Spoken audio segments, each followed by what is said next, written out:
bendiga, hermanos. Les pido que estén puestos de pie para que podamos tener la lectura de la palabra de Dios en Mateo 5, versos del 27 al 30. Vamos a estar tocando la sección del Sermón del Monte que hemos llamado ¿Cómo se relacionan los ciudadanos del reino celestial? En esta ocasión, el segundo ejemplo que da nuestro Señor Jesucristo sobre las relaciones dentro del matrimonio, específicamente cuando habla del pecado del adulterio. Dice así la palabra de Dios, Mateo 5, 27 al 30. Oíste que fue dicho, no cometerás adulterio. Pero yo os digo que cualquiera que mira a una mujer para codiciarla, ya adulteró con ella en su corazón. Por tanto, si tu ojo derecho te es ocasión de caer, sácalo y échalo de ti, pues mejor te es que se pierda uno de tus miembros y no que todo tu cuerpo sea echado al infierno. Y si tu mano derecha te es ocasión de caer, córtala y échala de ti, pues mejor te es que se pierda uno de tus miembros y no que todo tu cuerpo sea echado al infierno. Oremos.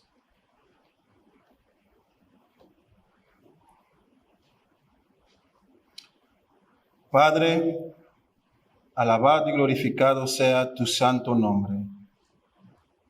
Santificado sea el nombre de tu Hijo Jesús y de tu Santo Espíritu. Señor, nos llenamos de alegría y de gozo al estar aquí en tu casa un domingo más.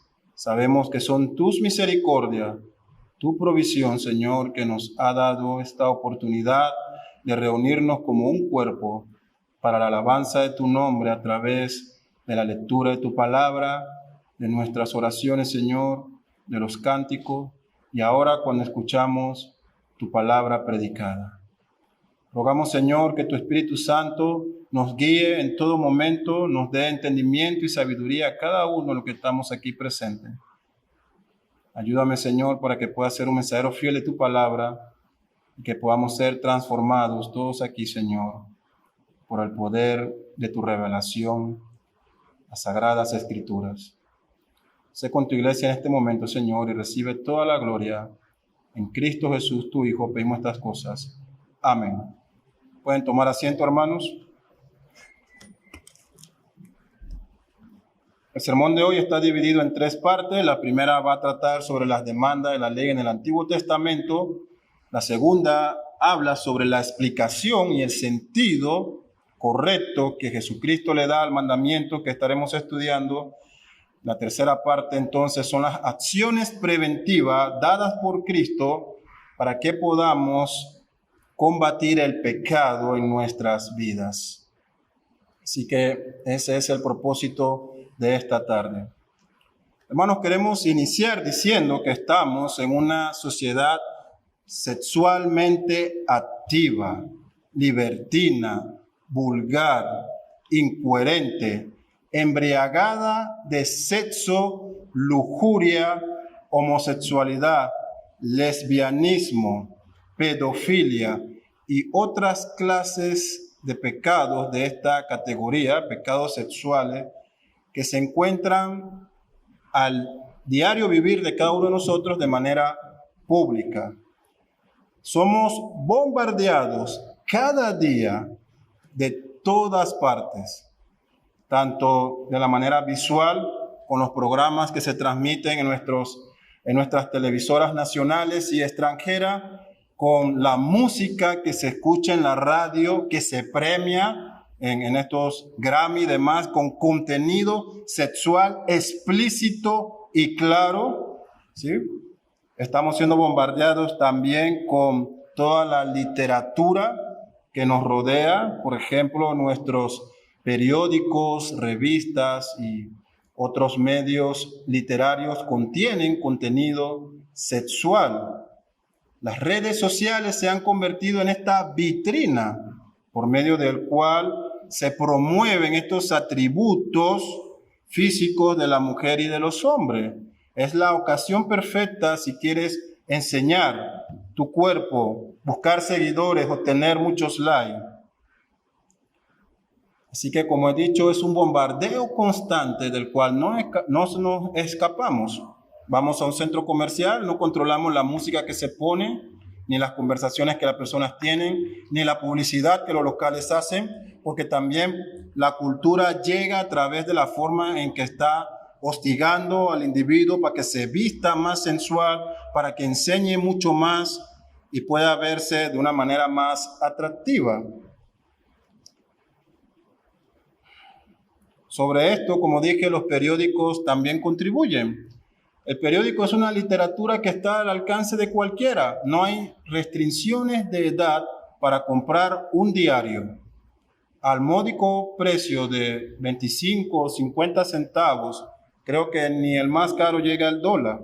Y cuando lo abres, ¿qué encuentras allí? Contenido sexual explícito.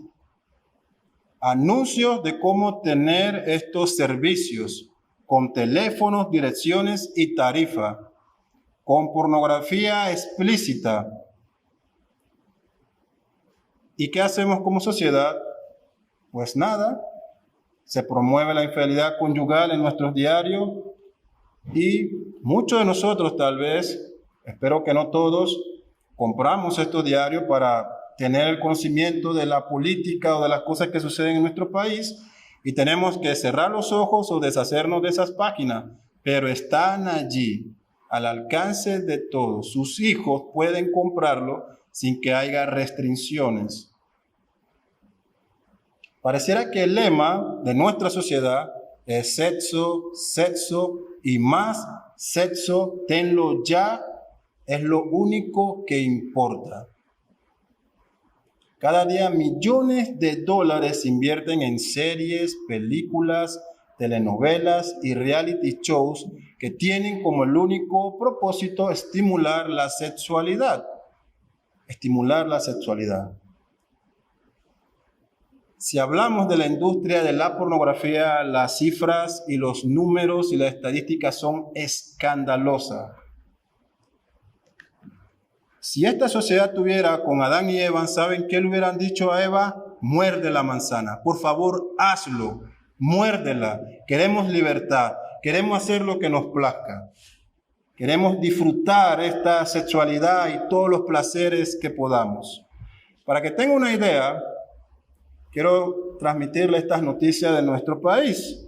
Recientemente, en el último trimestre del 2020, el Ministerio Público de Panamá informó, a través de una noticia que publicó un periódico local, que durante los primeros 9 meses del año, de los cuales 6 nos encontrábamos en confinamiento, se reportaron aproximadamente 4,000 denuncias de acosos sexuales contra infantes. Dichos delitos incluían violaciones, fabricación, producción o posesión de pornografía infantil, turismo sexual y actos libidinosos, entre otros delitos. Eso no es fuera de Panamá, es aquí. Aún hay más. El Ministerio Público también informó que el 2020 cerró con el delito de producción y posesión de material pornográfico infantil. No me estoy refiriendo a todo lo demás que esta industria hace, sino solo a ese en especial, con un 94% de más contenido que lo que reportó todo el 2019. ¿Usted imagina? Se duplicó el consumo en nuestro país de esta basura, y perdónenme la expresión. Pero ¿qué ocurrió en el mundo? La BBC, el noticiero, publicó en su portal que las cifras eran escandalosas en los primeros 15 días de confinamiento en España y en Italia. Ya llegaban a más de 25% de su consumo, equivalente a aproximadamente 20,000 descargas diarias de contenido sexual infantil. ¿Cuáles eran los países que mayor consumo de este tipo de recursos, si se le puede llamar así, consumieron? Los países más golpeados en Europa por la pandemia, encabezando por Italia, España y otros. Así que mientras miles morían, otros muchos miles consumían este material. Así que, como dije, estamos siendo bombardeados, atacados, nuestra vista, el oído, el tacto, nuestro paladar sufre constantemente un acoso sexual por parte del mundo. Nuestros niños, nuestros adolescentes, nuestros jóvenes no escapan de esta realidad. A nivel universitario se sufre una extorsión terrorista a manos de los promotores de la ideología del género. Ellos quieren implementar a la fuerza sus ideologías sexuales contrarias a lo que Dios ha establecido. Y aún con tanta evidencia biológica, científica que Dios ha dado, aún el mundo insiste en querer disfrutar y gozar de forma inapropiada de la sexualidad. Así que nuestra sociedad actual se encuentra en esta lucha cultural de la cual el cristiano no escapa. Las instituciones más atacadas por el mundo, el matrimonio, la familia, la iglesia. En resumen, todo lo que sea o parezca cristiano. Así que continuando con la exposición del Sermón del Monte, hoy vamos a entrar en esta segunda ilustración, en este segundo ejemplo que Cristo expone cuando está explicando, como vimos el domingo pasado, cuál es el cumplimiento y la interpretación correcta de la ley. Él ha venido a cumplirla, cada jota, cada tilde, cada palabra, y Él va a venir a explicarla cómo es, pero también Él está dando estos ejemplos de cómo debe ser nuestra justicia. Si usted recuerda, en los domingos anteriores, Él cierra la sesión diciendo, si vuestra justicia no es mayor que las de estos fariseos y escribas, estamos en problemas. Y estas son las ilustraciones que Él usa. El domingo pasado vimos cómo se debe relacionar los ciudadanos del reino en sus relaciones interpersonales con su prójimo. Mientras que los rabinos y los ancianos decían, no mates, y llevaban el cumplimiento del mandamiento al acto mismo externo de asesinar, y dejaban de decir todas las implicaciones. Cristo llega a la palestra corrigiendo esa interpretación deficiente diciendo, estás hablando la mitad del evangelio o de lo que implica este mandamiento. Estás dejando de decir lo importante. Si en tu corazón hay ira, enojo, engaño, amargura, si aún te diriges a tu prójimo con palabras ofensivas, fatuo, necio u otras, ya eres reo de culpabilidad ante Dios por infringir el mandamiento. Así que hoy nuestro Señor Jesucristo nos lleva a la reflexión en la forma correcta en que los ciudadanos del reino celestial deben relacionarse ahora en este vínculo del matrimonio con su cónyuge, con su pareja. Jesús nos mostrará entonces en esta ilustración cuáles las implicaciones y el castigo para el pecado del adulterio, cuáles son las demandas que la ley daba y cuál es entonces la correcta interpretación de este mandamiento. Así que el primer punto que vamos a ver es las demandas de la ley en el Antiguo Testamento.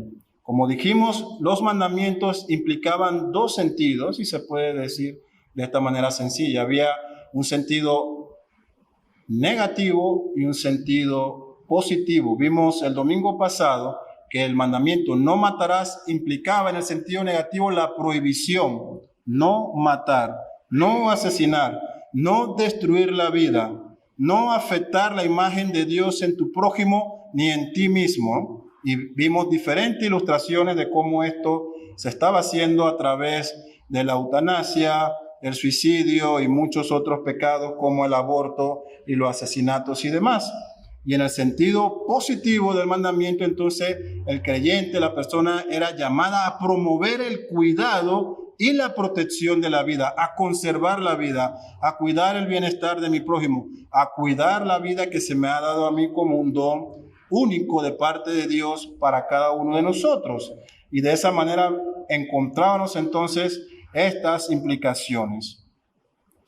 De igual manera, entonces debemos decir que este mandamiento, no cometerás adulterio, el séptimo mandamiento, encuentra también o expresa estos dos sentidos que Moisés había dado en la antigüedad y que estaban vigentes desde entonces.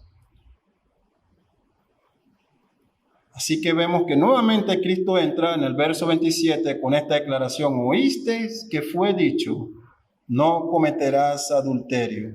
Nuevamente empieza aclarando el error. Se nos ha dicho, se les ha enseñado, han escuchado a través de estas tradiciones orales que los ancianos del pasado, que los ancianos del presente y los rabinos han dicho: no cometerás adulterio. Y hasta aquí, nuevamente, nada suena extraño. Es verdad, el mandamiento dice en Éxodo: no cometerás adulterio, no adulterarás. Pero había implicaciones aquí que no se estaban diciendo. Nuevamente, el llamado a atención no es en cuanto a lo que estás diciendo, dice nuestro Señor Jesucristo, sino a lo que estás dejando de decir, sino a aquellos de lo cual estás guardando silencio. Si tú excluyes todas las implicaciones, todos los sentidos en que el mandamiento se debe aplicar y entender, y solo lo dejas al mero acto de cometer adulterio, aún así estás presentando un evangelio, se puede decir, un mandamiento que no cumple con su propósito. Y esto es bien importante, hermanos, porque en muchas ocasiones nosotros, por no querer ofender, minimizamos el evangelio, endulzamos la palabra de Dios, la azucaramos, la hacemos digerible, sin ofensa, sin críticas, que nadie nos tilde de retrógrado, de ignorantes, de prehistórico, sino que se vayan embatunado un poco de lo que Dios ha dicho. Y eso es un terrible pecado en el cual algunos, espero que ninguno de ustedes, pero en muchas ocasiones nos vemos algunos involucrados. Así que Cristo va a entrar en la escena, va a llegar a la palestra y lo primero que va a hacer es a corregir esta tradición oral. Y para que usted tenga una idea de esto, puede abrir su Biblia de Juan 8, del 1 al 11. Yo le leeré el relato, se lo voy a contar, usted lo puede leer, seguir en su Biblia, para que tenga una idea a qué punto esta tradición, esta práctica, estas enseñanzas estaban muy enraizadas en esta sociedad. En Juan 8, del 1 al 11, el evangelista está relatando, ¿no?, un episodio entre Jesús y una turba de personas santas, ¿sí? Escribas y fariseos. Jesús está en un lugar, esta turba llega exigiendo ¿qué? Exigiendo que se aplicara la justicia de Dios para una mujer que había sido encontrada en el acto del adulterio, en el acto mismo. Esto lo sabemos por la expresión que se nos da en el verso 4. Dice: maestro, esta mujer ha sido sorprendida. La agarramos, la hemos encontrado, la descubrimos en el acto mismo de adulterio. Y en la ley nos mandó Moisés, son personas creyentes, bíblicas, ¿sí? Personas santas, ¿no? Y en la Biblia dice, maestro, así dijo Moisés en la Biblia, él nos mandó a apedrear a tales mujeres. Tú pues, ¿qué dices? Así que Juan nos dice en el siguiente verso de que esto no era el deseo de un grupo piadoso, santo, que buscaba una justicia genuina, verdadera, una disciplina correctiva en cuanto a actos inmorales de una persona, sino que Jesús descubre inmediatamente que había que, dice el texto, él conocía las intenciones, le buscaban para acusarle, para señalar algo acerca de él. Él conocía las motivaciones malvadas de su corazón. Así que son obvias las malas intenciones. Pensemos por un momento, si esta mujer fue hallada en el acto mismo del adulterio, como decía la turba, lo cual no pongo como si fuera mentira, les vamos a creer. y el verso que leímos dice que fue sorprendida, significa, por consiguiente, que ella debe haber otra parte involucrada en este acto de adulterio, ¿sí? Por ningún lado se menciona al hombre. No hay hombre. Se escabulló, se fue. Algunos estudiosos se atreven a decir que el hombre estaba en la turba también reclamando justicia para esa mujer. Y en cuanto a su llamado al cumplimiento de la ley, ellos están citando Levítico 20:10, si un hombre cometiera adulterio con la mujer de su prójimo, el adúltero y la adúltera indefectiblemente serán muertos. La ley era clara, la muerte era para ambos, pero la turba que exige la pena capital para la mujer nada más, para la mujer. Y si alguien quiere gritar esto es machista, aguántese las ganas allí, tranquilo. Porque hay un error en las demandas de esta turba. Hay una malvada intención. Ellos no están reclamando una justicia. Ellos quieren encontrar razones para acusar a Jesús. Así que mientras ellos clamaban la aplicación de la justicia divina, por un lado, ellos mismos quebrantaban el mandamiento divino de mentir, de engañar, de hacer acepción de persona. ¿Dónde está el otro involucrado? Es interesante la sabiduría de nuestro Señor Jesucristo. El relato de Juan dice que Cristo no negó las Escrituras. Él le dijo, ok, es cierto, entonces, quien esté libre de pecado, que empiece a ejecutar la pena capital. Dice las Escrituras que al ser confrontados cada uno, desde el más viejo hasta el más joven, la dejó. Y luego Cristo le dice, ok, ¿dónde están los que te acusan? ¿Nadie te acusa? Ve, yo tampoco te condeno. Así que encontramos cómo estaba este pensamiento de que era un acto externo, había que cometerlo, solo si te encontrabas, si eras descubierto, si se hallaba en ti que habías fallado, entonces eras culpable. Pero ahora Cristo nos va a mostrar más adelante en los siguientes versos cuál era la implicación de este mandamiento. Pero antes entonces notemos lo que el mandamiento en Éxodo 20, verso 14 nos dice. Dios da su ley, en ella nos da este mandamiento, no cometerás adulterio. La palabra hebrea para adulterio es nafaf, que se entiende como cometer adulterio, fornicar.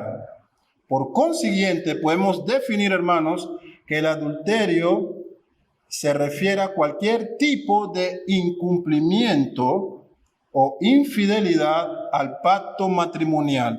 Y esto puede ser cometido durante el matrimonio o en la preparación hacia el matrimonio, en la soltería, camino al matrimonio. ¿Cómo están los solteros?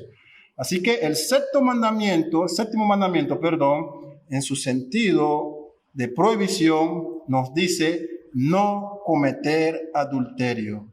Significa que no debe haber ninguna forma en que se viole la fidelidad, la lealtad, el respeto, la dignidad, la honra de tu cónyuge, de tu pareja. Involucra que para los casados, para los que estamos casados, su pareja es la única persona con la que usted tiene, o con la que tenemos, incluyéndome obviamente, permitido disfrutar de esta intimidad sexual que es provista en el vínculo del matrimonio. La prohibición es certera, no hay excepciones a la ley. Toda manifestación, todo afecto, todo cariño en acciones de índole sexual están limitadas para tu pareja, para tu esposo, si eres dama, para tu esposa, si eres un caballero. Fuera de esta persona, de tu cónyuge, constituye un pecado y es condenado por Dios. Para los no casados, es decir, los solteros, la prohibición se puede aplicar en aras de la preservación de la castidad hacia el matrimonio. La Biblia claramente, tanto en Antiguo como Nuevo Testamento, prohíbe cualquier acto o manifestación sexual fuera del paraguas, fuera de la cobertura, de los límites, de la frontera del matrimonio. La Biblia llama eso fornicación. Debemos decir, hermanos, que la sexualidad, el sexo, no es producto del hombre caído, no es algo pecaminoso. Dios es el Dios del sexo. Él lo creó, Él lo otorgó, Él lo proveyó para Adán, para Eva y para la raza humana. Los unió en una sola carne. Vaya, multiplíquense, tengan intimidad, reproduzcanse, llenen la tierra. Es un beneficio dado por Dios en el matrimonio, y esto tira al piso esta doctrina de hombres que hablan acerca de que el matrimonio es algo pecaminoso, una antigua herejía. Así que vemos que en los no casados, en los solteros, en aras de la prevención de la castidad, también se aplica el abstenerse de cualquier tipo de manifestación sexual que no sea dada bajo la cobertura del matrimonio. Y aquí quiero hacer una breve aplicación, porque el soltero debe entender que sus labios son ¿para quién? Para sus cónyuges. Sus manos son ¿para quién? Para su cónyuge. Sus pensamientos deben ser guardados ¿para quién? Para su cónyuge. No sé quién es. Mantente fiel hasta que el Señor te provea quién es esa persona con la cual disfrutarás de estos beneficios del matrimonio. Y si no puedes ser fiel mientras espera, ¿qué garantía hay de que lo sea cuando estés casado? Podemos pensar, ¿no? Y lo repito, hermanos, y lo mantengo porque no es palabra mía, sino es de Dios. Todo lo que la sexualidad ofrece es permitido para los esposos, no para los novios, no para los que están comprometidos, no para los que están en cortejo tomando consejería para casarse. Es para quienes han dado un paso al frente del altar y han prometido delante de Dios bajo voto solemne amarse, cuidarse y respetarse en el vínculo del matrimonio. Por eso ambos, los casados como los no casados, deben guardarse de cometer actos sexuales fuera del matrimonio. En el sentido positivo de la ley, esta promueve la lealtad en el matrimonio, mientras que el sentido negativo prohíbe el cometer infidelidad.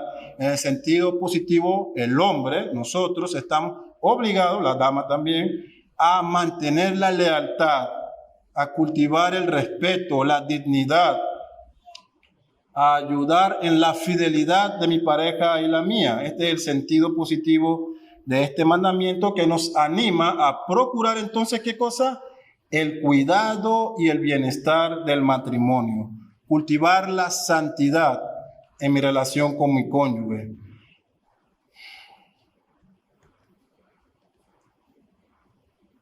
Es interesante, es muy interesante porque el matrimonio, hermano, sufre crisis en la actualidad. Hay un abandono total a los votos que se dan al momento del matrimonio, pero no me quiero meter en ese tema porque hablaremos de eso el próximo domingo. Así que el séptimo mandamiento, por consiguiente, deriva su origen, su base legal en este evento trascendental que ocurre en el sexto día de la creación, en donde Dios constituye el mandamiento. Así que con esta primera institución creada, se nos da el mandato a la humanidad: llenar la tierra, sojuzgarla, señorear sobre la creación, es decir, procreación, expansión y autoridad sobre todo lo creado. Esas son las implicaciones del matrimonio. Imagínense las funciones que Dios le ha dado al matrimonio. Ellos deben procrearse, expandirse y sojuzgar, tener autoridad sobre la creación. Así que el séptimo mandamiento tiene como finalidad proteger esta institución, proteger el matrimonio, promover la santidad del hombre en todos los aspectos, aún en esta esfera sexual que alguien puede pensar que es íntima, que me pertenece, que yo decido qué hacer con mi sexualidad. Aún allí se nos llama a una práctica de la santidad para la honra de Dios. Y esto lo podemos entender a la luz de lo que nos dice el escritor de Hebreo en su carta, capítulo 13, verso 4. Él dice: honroso sea en todos el matrimonio y el hecho sin mancilla, pero ¿qué? pero a los fornicarios, a los adúlteros, Dios le aplaudirá. No, los juzgará Dios. Así que el matrimonio se debe llevar en una forma honrosa, es decir, diligentemente, dignamente. Y cuando aplica sin mancillas, quiere decir esta expresión con pureza, sin contaminación por el pecado. Porque aquellos que deshonran y mancillan el matrimonio, dice, Dios los juzgará.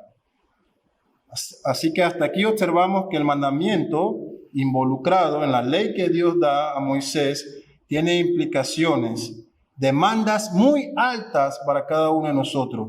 La prohibición, abstenerte de caer en cualquier tipo de relación fuera del vínculo matrimonial, mientras estás procurando, desgastando los días que el Señor te da con tu pareja en cuidar y promover la fidelidad mutua entre ambos.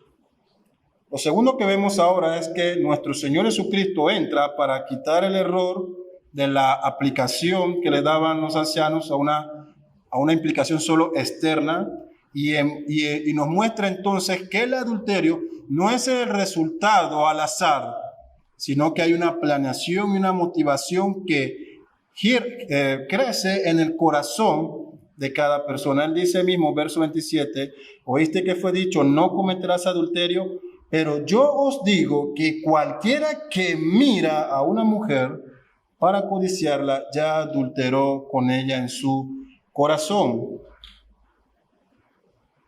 El teólogo A.W. Pink comenta sobre este pasaje en su comentario al libro de Éxodo, cuando está hablando del séptimo mandamiento. Él cita los pasajes de Mateo, me parece muy importante lo que él comenta. Él dice, Jesús no está haciendo un suplemento a la ley mosaica, como algunos creen.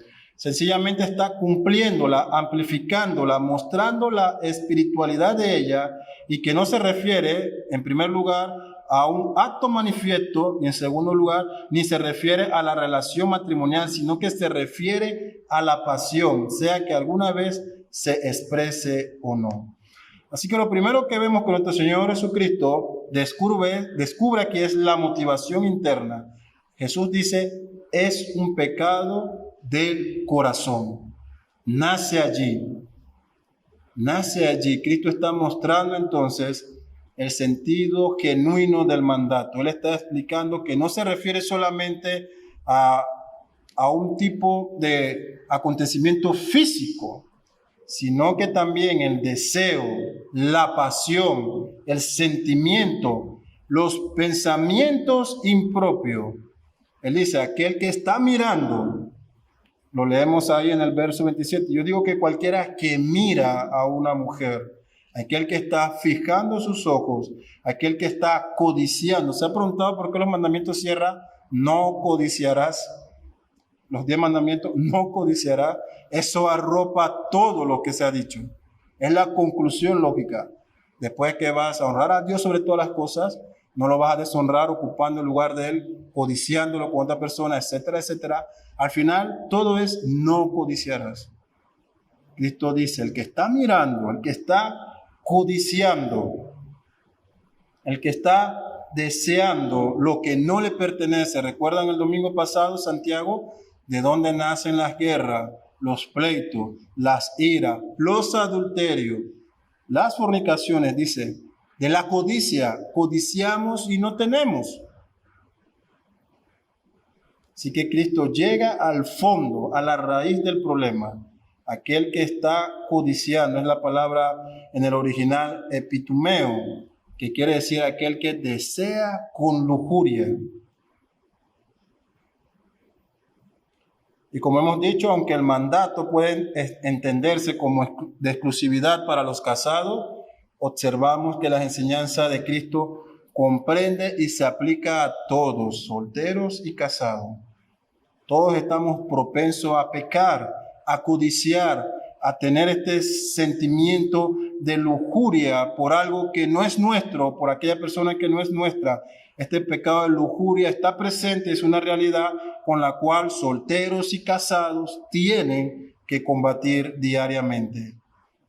Los tres grandes enemigos del mundo, según la Biblia, nuestra carne, el mundo y Satanás. Y los tres, hermanos, usan como arsenal de todas las formas de ataque que tienen, pero en especial nos atacan en la categoría de la sexualidad. Somos bombardeados, decía en la introducción. El mundo está bombardeándonos. Satanás está bombardeándonos. Y a solas, nuestra carne está combatiendo con nuestra naturaleza como hijos de Dios. Esa lucha interna que se describe, pensamientos que llegan como si nada, están allí combatiendo. Así que nadie escapa de esta realidad. Todos estamos bajo estos ataques. Cristo llega y dice, es los sentimientos de tu corazón, lo que está allí, lo que ha crecido allí. Eso es la raíz del problema. ¿Cuáles son las motivaciones que nos llevan o que llevan a cometer este pecado? En Mateo 15, 19 Jesús dice, porque del corazón salen los malos pensamientos, salen los homicidios, los adulterios, las fornicaciones, los hurtos, los falsos testimonios, las blasfemias. Luchamos con nuestra carne, con el mundo y con Satanás. Está nuestro corazón produciendo estos malos deseos, estos pecados con los cuales debemos, en palabras de los puritanos, mortificarlo. En palabras de John Owen, matar al pecado antes que él nos mate a nosotros. Así que mira esa lucha con la cual estamos enfrentándonos diariamente. Nuevamente sobre Mateo 15, 19, A.W. Pink tiene un comentario importante que deseo compartirle. Él dice, porque del corazón proceden los malos pensamientos, los homicidios, los adulterios, fornicaciones, etc. Allí el mandamiento señala el estado del corazón. Todo aquel que mirare, aquí se hace referencia a la pasión. No cometerás adulterio, aquí se refiere al acto manifiesto. Pues bien, la ley reconoce todo el asunto y no meramente el fruto del árbol, no meramente la flor de la que se forma la fruta, no meramente la rama de la cual guinda la flor de la cual se forma la fruta, no meramente el tronco del cual se desprende la rama que tiene la flor del cual nace la fruta. La Biblia mira la raíz misma, el corazón del hombre. Esta es la ley, dice Jesús. No adulterarás. No solamente se refiere al acto físico, sino a tus pasiones, aquellas que te guardas estando solo, sin que nadie las pueda conocer. Aún eso te hace culpable del pecado. ¿Cuál es entonces el veredicto de Dios a nuestras motivaciones, a los deseos que se están germinando en nuestros corazones? Él dice, estos deseos, como la ira, el engaño, el enojo, como las pasiones inapropiadas, como la lujuria y demás, te hacen culpables del pecado de infringir mi ley. Y esto queda muy en claro. No hay términos medios por Jesús aquí. No hay de que, bueno, vamos a ver si hoy hiciste 10 sentimientos buenos y 10 malos. No, eres culpable. Si esto está en tu corazón, si esto, aunque no hayas hecho el acto mismo, lo estás pensando, lo has considerado, eres culpable del pecado. Estás alimentando tu corazón con perversiones. Estás mirando, escuchando, leyendo lo que te está llevando a tener estos pensamientos inapropiados. Eres culpable del pecado. Mire lo que Martin Lloyd-Jones comenta. Él dice, se puede cometer el pecado en el corazón, dice, sin que nadie lo vea, y se puede seguir pareciendo respetable y nadie adivinaría lo que pasa por la imaginación, pero Dios lo ve y delante de Dios es horrible, repugnante, feo, sucio, es pecado del corazón. Pecado del corazón. Y el peor error que podemos cometer es pensar que Dios se está haciendo de la vista gorda o mirándonos entre dedos en cuanto a nuestro pecado. Él lo está viendo y lleva un registro. Es pecado de corazón todo aquello que no se conforma a la ley de Dios, que aunque no se haya expresado externamente, no se haya cometido físicamente, al estar en nuestro corazón, al estar en nuestro pensamiento, al igual que la ira, la amargura y el enojo, no hace culpable ante Dios. ¿Cómo entonces podemos prevenir esto? ¿Cómo podemos luchar contra la carne, contra el mundo, contra Satanás, con estos pecados? ¿Cómo podemos entonces purgarnos, por decirlo así, limpiarnos de ellos? La siguiente sección de las palabras de Cristo son radicales y fuertes, no populares, pero efectivas en cuanto a la mortificación del pecado. Él dice: por tanto, si tu ojo derecho te es ocasión de caer, sácalo, échalo de ti, pues mejor te es que se pierda uno de tus miembros y no que todo tu cuerpo sea echado al infierno. Y si tu mano derecha te es ocasión de caer, córtala, échala de ti, pues mejor te es que se pierda uno de tus miembros y no que todo tu cuerpo sea echado al infierno. Como les advertí, son palabras fuertes, radicales, y las mismas deben entenderse dentro de su contexto. Lo primero que debemos decir es que Cristo no está promoviendo la automutilación de nuestros miembros físicos, de nuestros cuerpos. Pudiéramos sacarnos el ojo, cortarnos la mano derecha, quitarnos un pie, y eso no borraría los sentimientos pecaminosos en nuestro corazón y los pensamientos inapropiados en nuestras mentes.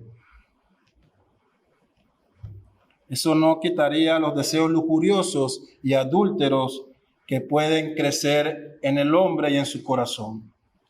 Por consiguiente, el mandato aquí es cortar con todo aquello que está alimentando, proveyendo combustible, dándole material para que eso crezca, para que este pequeño fuego sea ahora una fogata y más grande, sea un gran incendio que no controle nuestro cuerpo, nuestras emociones y pensamientos, que dé como conclusión ¿qué cosa? Que terminemos cometiendo el acto físico de pecar. Lo primero que el Señor dice: corta todo lo que miras y te lleva a pecar. Si tu ojo derecho te es ocasión de caer, otras traducciones dicen: si tu buen ojo te hace pecar, con esa referencia muy judía de que la diestra era mejor que la izquierda y demás. Jesucristo está usando se puede decir, refrán popular de la época. Dice: ok, tu ojo bueno te hace pecar, quítalo de ti, córtalo, échalo, apártalo de ti. Esa es la razón, lo que estás viendo, no puedes abstenerte, quítalo de ti. Y te pregunto, hermano, ¿qué es lo que entonces estás mirando hoy? Son estos programas de televisión que frecuentas, que te están proveyendo, alimentando de este deseo de pecado sexual. Quítalo de ti, apaga la televisión, quita tu televisión, apártalo de tu vida. No te vas a morir si no ves esos programas. ¿Estás batallando con el pecado de la pornografía? ¿Qué debes hacer? Cortarla, quitarla de ti. ¿Tienes acceso a ella por medio de tu móvil? Bota tu móvil. Búscate un teléfono sin internet. ¿Te vas a morir sin WhatsApp? ¿Te vas a morir si no puedes acceder a internet? No te vas a morir por eso, pero sí irás al infierno si perseveras, porque la práctica del pecado es evidencia de una vida no convertida. Son las redes sociales las que estás viendo y te hacen tropezar con lo que se muestra allí. ¿Qué debes hacer? Cierra tus redes sociales. No aguanta la tentación de que cada vez que entras cae en eso. Quítalas, bórralas. ¿Te vas a morir sin un like?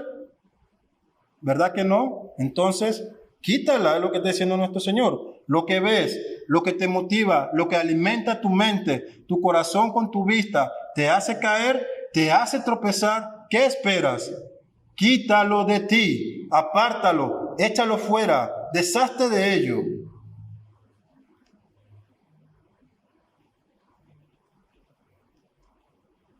En segundo lugar, vemos que él dice que todo lo que hacemos, si nos lleva a pecar, debemos también quitarlo. Él dice, y si tu mano derecha, si tu mano buena, esa, tu favorita, te es ocasión de caer, córtala de ti, deséchala. También abandona lo que estás tomando o haciendo con ella. Déjalo por completo. Es mejor en ambos casos, dice, entrar al reino de los cielos sin estos miembros que irte al infierno con ellos completos.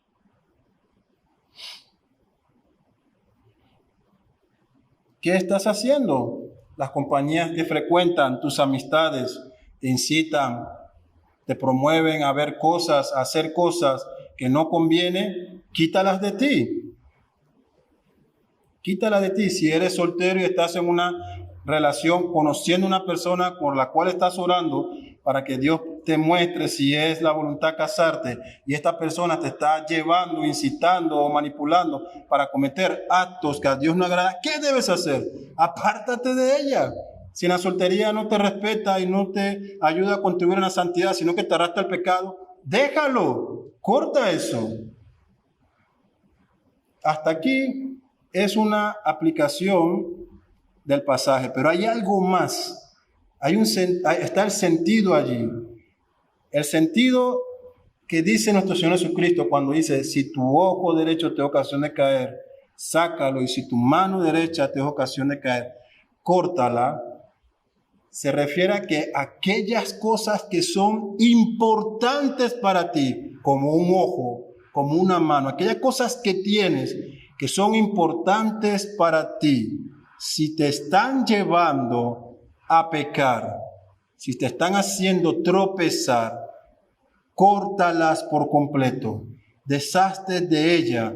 Si es tu trabajo y en tu trabajo se te está llevando a la tentación, a cometer algún pecado, tener estos pensamientos inapropiados, deja tu trabajo, renuncia a ello, es lo que está diciendo. Es importante para ti, pero te está llevando a caer. ¿Qué esperas? Corta ese trabajo, yo proveeré. El Señor proveerá. Si nuestras acciones buscan crecer en la santidad, Él nos dejará a su justo en el camino. Si cualquier relación, cualquier amistad, vecino, familia u otra persona nos están arrastrando al pecado, si su amistad es importante para nosotros, pero no contribuye a nuestra santidad, sino que es tropiezo, ¿qué esperamos para cortarlas? Cortémoslas.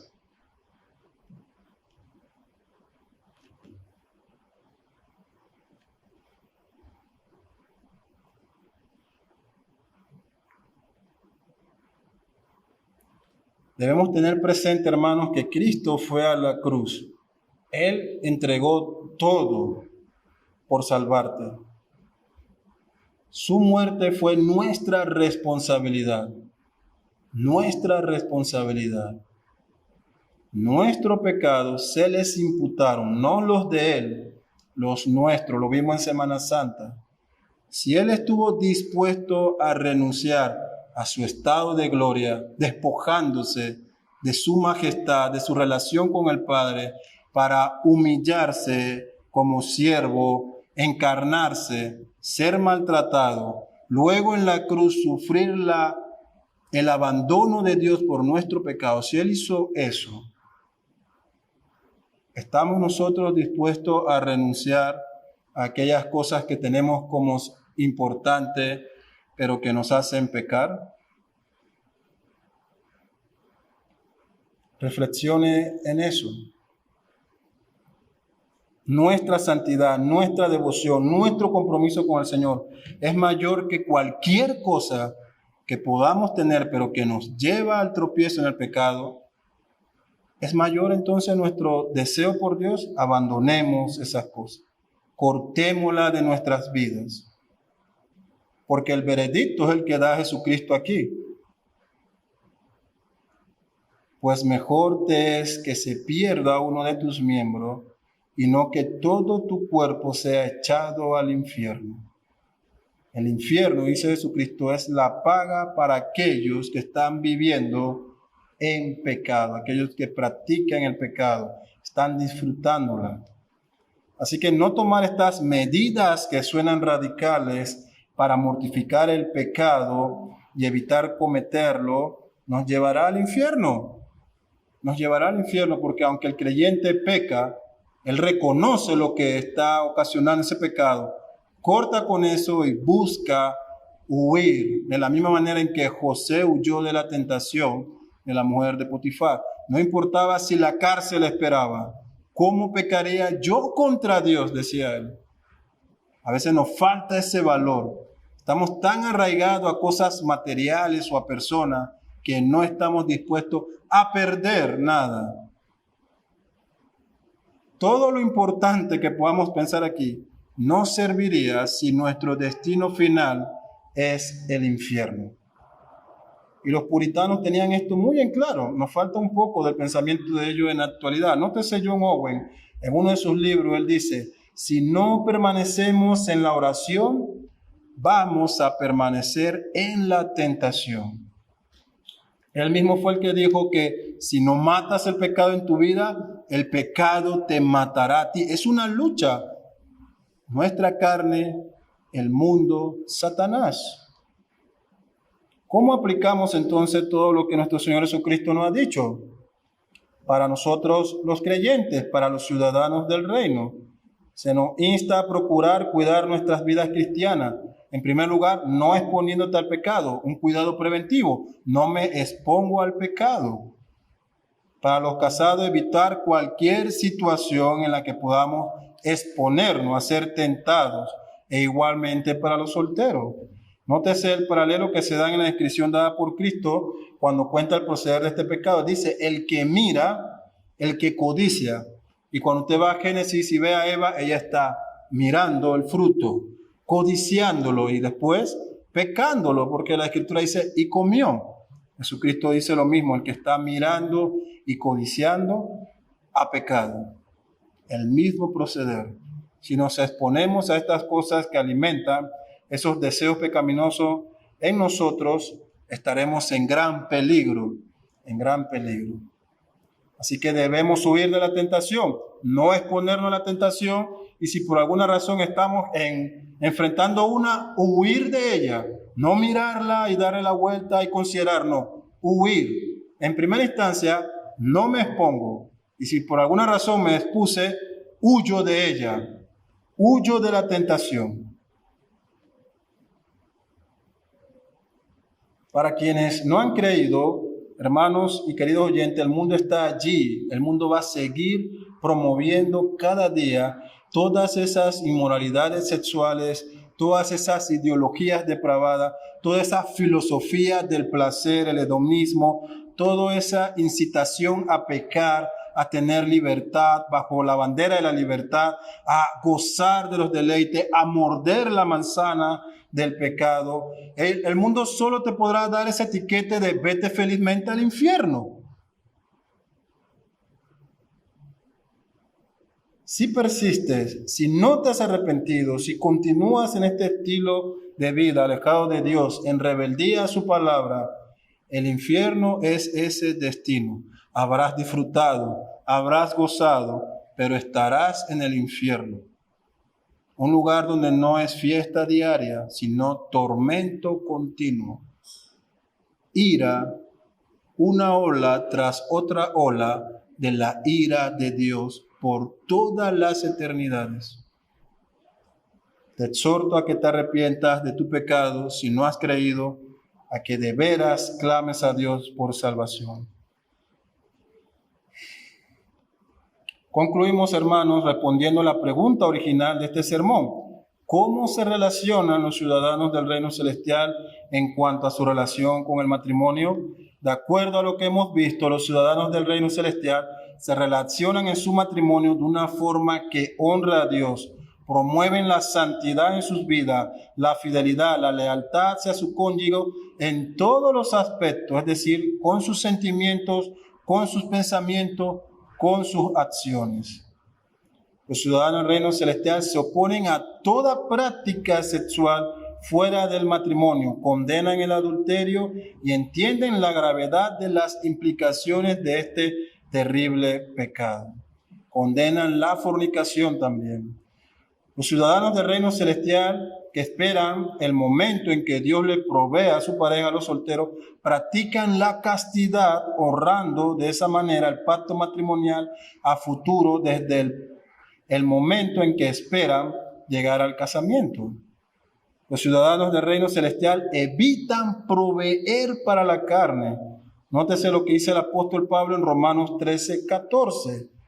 Los versos 13 al 14 del capítulo 13, él dice: andemos como de día, honestamente, no en glotonería, no en borrachera, no en lujuria, no en lascivia, no en contiendas y envidia, sino vestidos del Señor Jesucristo. ¿Y qué? Nótese la prohibición: y no proveáis para los deseos de la carne.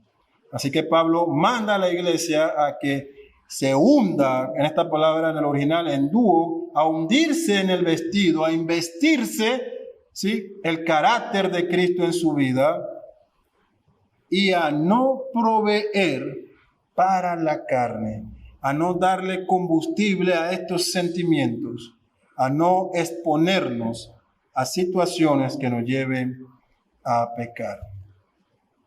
Oremos.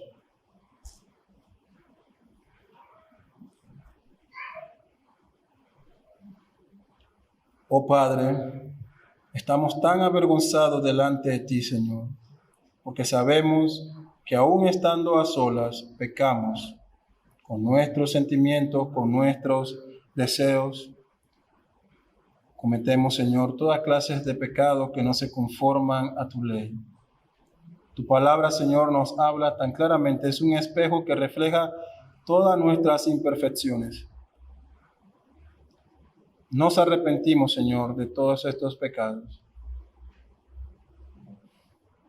Nos dolemos, Señor, por haberte fallado. Rogamos por la restauración para nuestras vidas. En medio de tu Espíritu Santo, Señor, levántanos, ayúdanos, guíanos a caminar en una forma que agrade y glorifique tu nombre.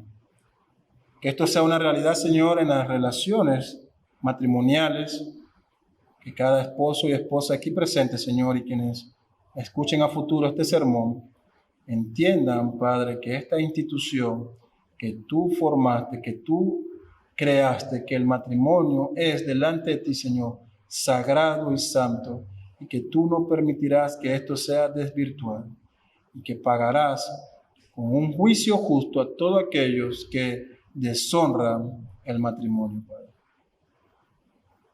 Ayúdanos, Señor, en todo momento. Te pedimos estas cosas en el nombre de tu Jesucristo. Amén.